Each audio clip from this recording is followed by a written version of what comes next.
Assalamualaikum warahmatullahi wabarakatuh. Alhamdulillahirabbil alamin. Wa bihi nasta'inu ala umuri dunya waddin. Asyhadu an la ilaha illallah wahdahu la syarikalah wa asyhadu anna Muhammadan abduhu wa rasuluh. Allahumma shalli ala sayyidina Muhammadin sayyidil mursalin wa ala alihi washabihi ajmain, amma ba'd. Para pemirsa TVRI Sumatera Selatan yang dimuliakan Allah SWT, syukur alhamdulillah dengan izin dan ridho Allah, sore ini kita berjumpa lagi dalam acara televisi Republik Indonesia Sumatera Selatan Belajar Tauhid. Dan tema pada sore hari ini adalah amalan thariqah lima salatil qulub. Salawat dan salam semoga dilimpahkan buat junjungan kita Nabi Muhammad SAW beserta keluarga beliau, sahabat-sahabat beliau dan pengikut-pengikut beliau. Untuk barokahnya kaji kita ini, mari kita sama awali membaca umul kitab li hadhihi wala kulli niyatin shalihah wa li hadratin Nabil Mustafa Muhammad sallallahu alaihi wasallam. Al-Fatihah. A'udzubillahi minasyaitonir rajim. Bismillahirrahmanirrahim. Alhamdulillahirabbil alamin. Arrahmanir rahim. Maliki yaumiddin. Iyyaka na'budu wa iyyaka nasta'in. Ihdinas siratal mustaqim. Siratal ladzina an'amta 'alaihim ghairil maghdubi 'alaihim waladdallin. Amin. Para pemirsa TVRI Sumatera Selatan yang dimuliakan Allah SWT, tema kita amalan tarekat lima salatil qulub. Memang tugas pokok kita dimatikan, dihidupkan Allah ini untuk beramal. Laqad khalaqnal, Allah menyatakan bahwa laqad khalaqnal insana fi ahsani taqwim, sungguh kami ciptakan manusia itu dalam bentuk yang sebaik-baiknya. Summa radadnahu asfala safilin, kemudian kami turunkan mereka pada derajat yang paling rendah, illal ladzina amanu wa amilus sholihat, kecuali mereka yang beriman dan beramal soleh. Nah, tugas kita ini beramal. Allazi khalaqal mauta wal hayata liyabluwakum ayyukum ahsanu amala wa huwal azizul ghafur. Allah yang menciptakan ada kematian dan ada kehidupan ini untuk menguji siapa di antara kalian ahsanu amalah, yang paling baik amalnya. Nah, amal ini ada tiga menurut para ahli. Amalan syariat, amalan tarekat, amalan hakikat. Amalan syariat itu yang mengamalkan seluruh rukun Islam yang 5 itu. Syahadat, sholat, puasa, zakat, dan haji. Nah, Allah menciptakan manusia ini dalam bentuk yang paling sempurna. Karena itu Allah menghendaki agar manusia ini memposisikan diri pada posisi derajat yang mulia. Mana derajat yang mulia itu? Inna akramakum indallahi atqakum. Sungguhnya yang mulia di antara kalian itu yang bertakwa. Takwa itu imtisalu awamirillahi azza wajal wajtinabun nawahi sirra wa alaniyah. Mengerjakan seluruh apa-apa yang diperintahkan Allah SWT dan menjauhi larangan-larangannya, baik secara sembunyi-sembunyi maupun secara terang-terangan. Nah, yang diperintahkan Allah itu, itulah yang terkandung dalam rukun Islam itu. Syahadat, sholat, puasa, zakat, dan haji. Nah, amalan syariat ini, itu langkah-langkahnya. Pertama itu taubat, kedua takwa, ketiga istiqomah. Kenapa taubat? Karena takwa itu melaksanakan apa yang diperintahkan dan menjauhi apa yang dilarang. Itu harus bersih dulu. Bersih dari maksiat zahir dan maksiat batin. Maksiat zahir misalnya berpakaian yang haram, makan yang haram. Itu maksiat zahir. Sebab kalau takwa melaksanakan perintah Allah itu dicampuri dengan maksiat zahir, maka amalan kita itu tidak diterima oleh Allah Subhanahu wa taala. Karena makan yang haram. Karena kata Rasulullah SAW, man akala luqmatal haram la yaqbalullah ibadati arba'ina lailan. Siapa yang makan sesuap makanan haram, Allah tidak menerima ibadahnya 40 malam. Nah, itu maksiat zahir. Maksiat batin itulah penyakit hati. Riya, ujub, sombong, bakhil, suka riba, menjelek-jelekkan orang. Harus bersih juga dari maksiat batin. Nah, untuk membersihkan maksiat batin ini, membersihkan hati ini, untuk kemaslahatan hati ini, itulah amalan torekat. Makanya tema kita, amalan torekat itu lima salatil qulub. Amalan torekat itu untuk kemaslahatan hati. Karena yang dipandang Allah itu hati. Innallaha la yanzuru ila suwarikum wala ila ajsadikum bal yanzuruna ila qulubikum. Allah tidak memandang kepada bentuk rupamu, bentuk jasadmu, tetapi yang dipandang Allah, yang dinilai Allah itu hatimu. Makanya maksiat batin itu harus dihindarkan dari amalan-amalan syariat tadi itu. Untuk membersihkannya inilah amalan torekat. Nah, amalan torekat ini langkah-langkahnya, apa torekat itu? Torekat itu aktivitas untuk mendekatkan diri kepada Allah Subhanahu wa taala. Jadi diatur oleh para ulama langkah-langkah untuk lebih diridhoi Allah, lebih mendekatkan diri kepada Allah SWT, itu amalan torekat. Amalan torekat ini langkah-langkahnya pertama itu ikhlas. Kedua sidik, jujur. Ketiga tumakninah. Ikhlas itu memang ada 3 tingkatannya. Ikhlas itu adalah hati nurani ini. Karena hati nurani ini awal-awalnya sudah mengenal Allah. Kita ini terdiri dari fisik dan ruh. Dan ruh yang lebih awal, yang lebih dahulu adanya pada diri kita ini adalah ruh. Itu merujuk kepada surah Al-A'raf ayat 172. A'udzubillahi minasyaitonirrajim. Wa iz akhadha rabbuka min bani adama min zuhurihim dzurriyyatahum wa ashhadahum ala anfusihim alastu birabbikum qalu bala syahidna antaqulu yaumal qiyamah inna kunna an hadza ghafilin. Jadi dalam tafsir itu dinyatakan di tempat yang bernama Nu'man, pada hari Arafah Allah mengeluarkan seluruh ruh yang akan hidup di muka bumi ini dari sulbi Nabi Adam alaihissalam.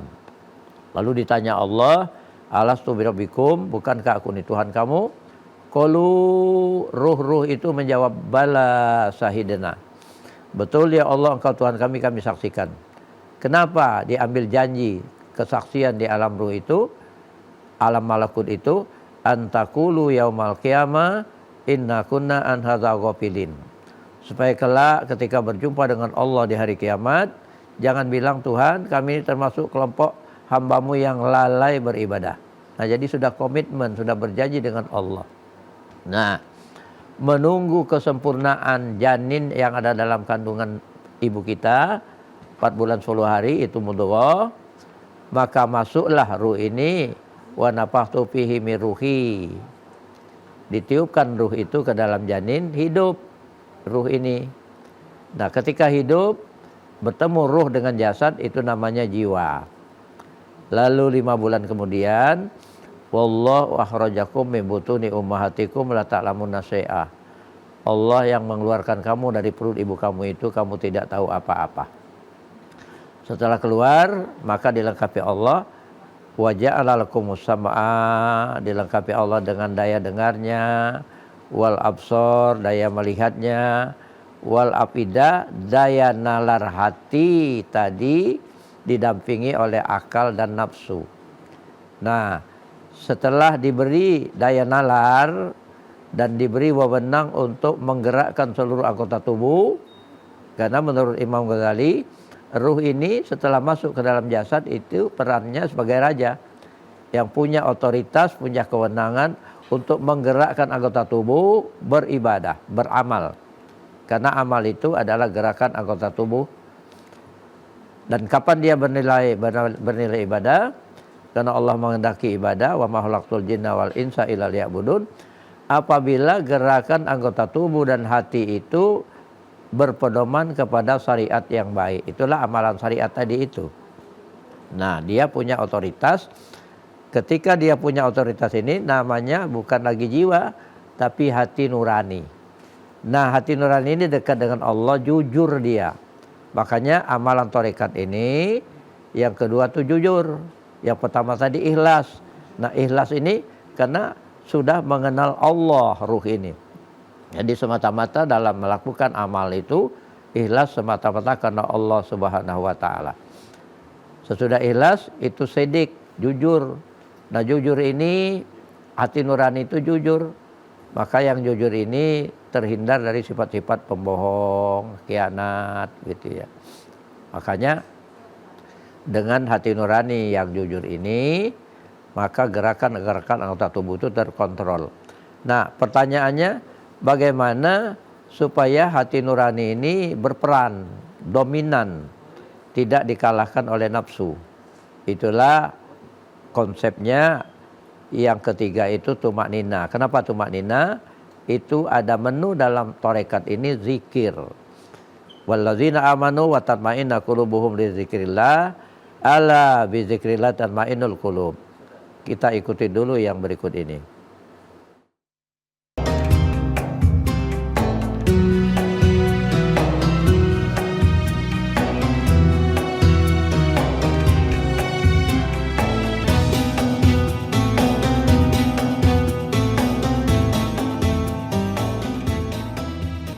Para pemirsa TVRI Sumatera Selatan yang dimuliakan Allah SWT. Walladzina amanu wa tatma'inna qulubuhum li dzikrillah, ala bi dzikrillah tatma'innul qulub. Jadi orang yang beriman itu tenang hatinya dengan zikir kepada Allah. Ketahuilah hanya zikir pada Allah sajalah hati ini menjadi tenang.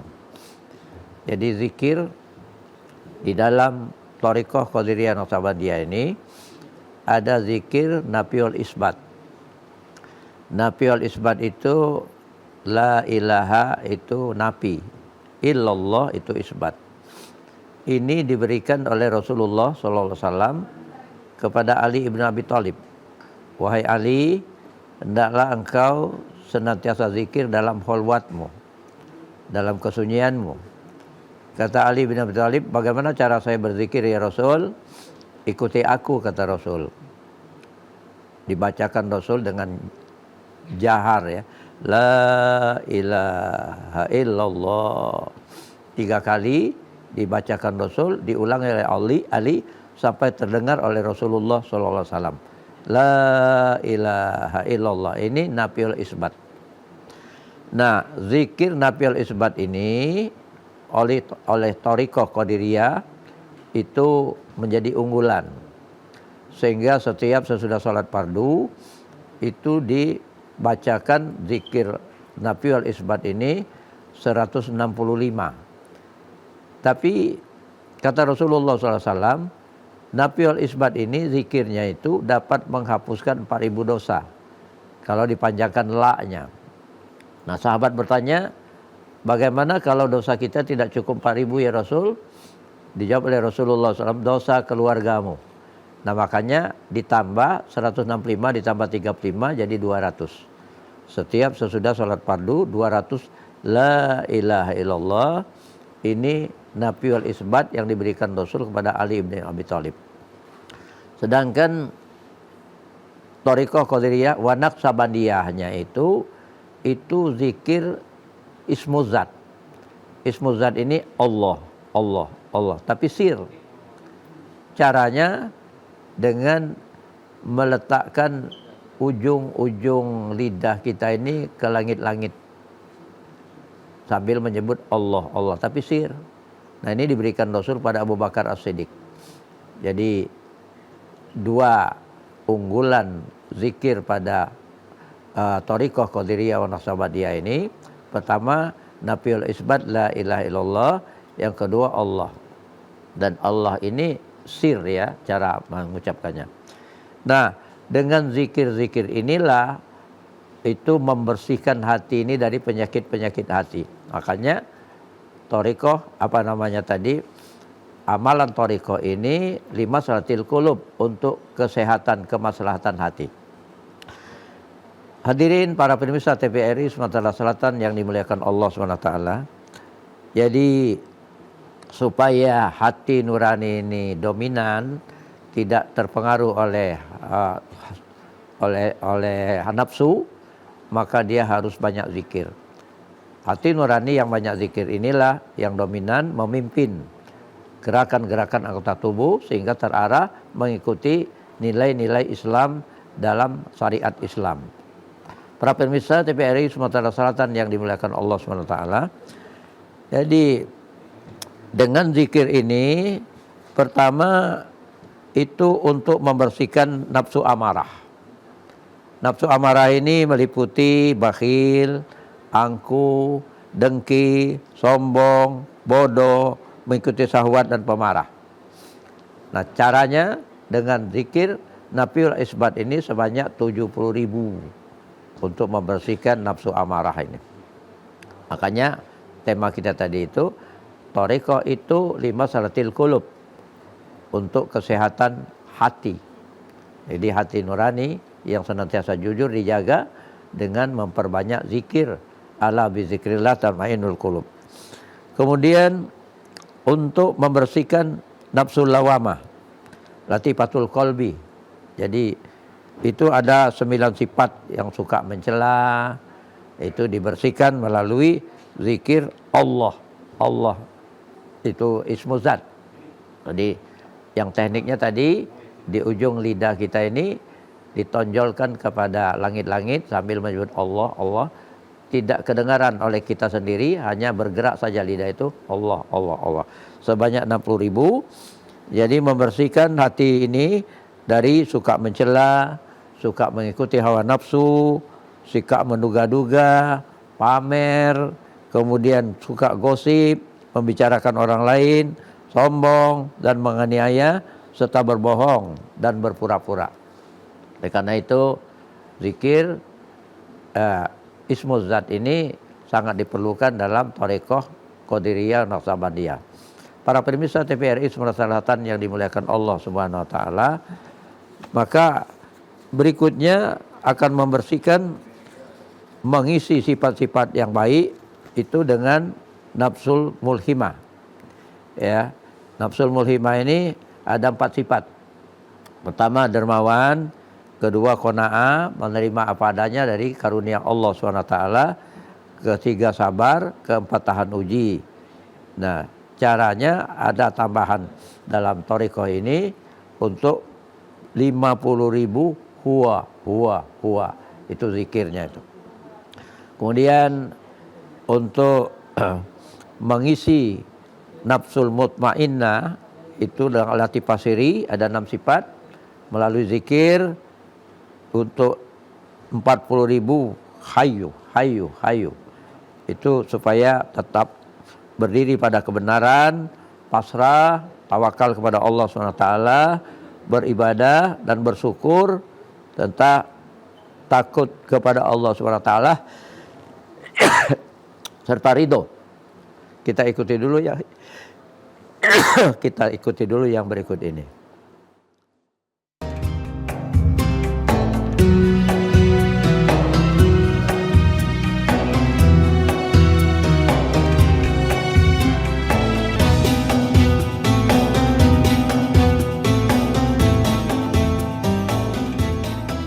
Para pemirsa TVRI Sumatera Selatan yang dimuliakan Allah Subhanahu wa taala. Jadi amalan thariqah ini andalannya adalah zikir, tumaknina karena zikir. Ala bi zikrillah tatmainnul qulub. Ketahuilah hanya dengan zikir kepada Allah sajalah hati ini menjadi tenang. Nah, bagaimana supaya kecenderungan kita selalu zikir? Karena zikir ini diperintahkan Allah Subhanahu wa taala. Dalam surah Al-Baqarah ayat 153 Allah nyatakan fazkuruni azkurkum. Zikirlah, ingatlah kepadaku, niscaya aku ingat kepada kalian. Kemudian dalam surah Al-Insan ayat 35 wazkurisma rabbika bukrata wa asila, sebutlah nama Tuhanmu pada pagi dan sore hari.